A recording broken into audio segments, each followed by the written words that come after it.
Има 16 години, а неговата звездена кариера веќе е на повидок. За Арда Мустафаоглу, ученик на трета година во музичко-балетскиот училишен центар Илија Николовски Луј, 2018 беше исклучително плодна година.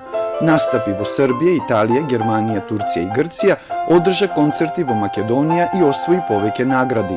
Меѓу нив се двете за освоени први места на надпреварот на Баварскиот конзерваториум и на интернет надпреварот во Атина, пошто музицираше во престижната сала Мегарон, а дома го дочека и наградата 13 ноември.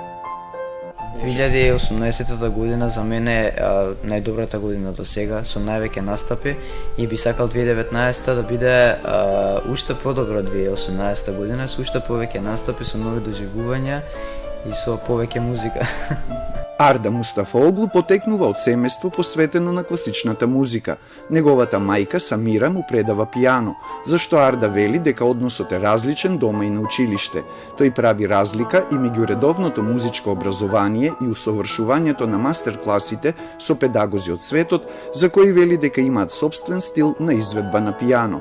За него животот без музика е незамислив. Имав голем контакт со клавирот уште од мали години, затоа и свирам од 4 годишна возраст, се разбира. Се трудев да свирам на клавир уште како мал. Можам да кажем дека секој ден сум опкружен со класичната музика и со музиката воопшто, така да животот би не можел да го замислам без класичната музика.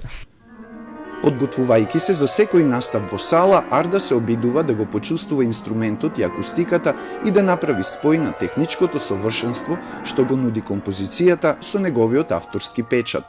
На пробите, најчесто во салите во кои што настапувам и се обидувам само да го осетам тачот на клавирот, допирот на клавирот и акустиката во салата, а на самите настапи се обидувам да правам комбинација помеѓу тие две, со тоа што ќе има да бидам технички спремен и да можем да ја уловам самата слика на композиторот дека го пишува самото дело.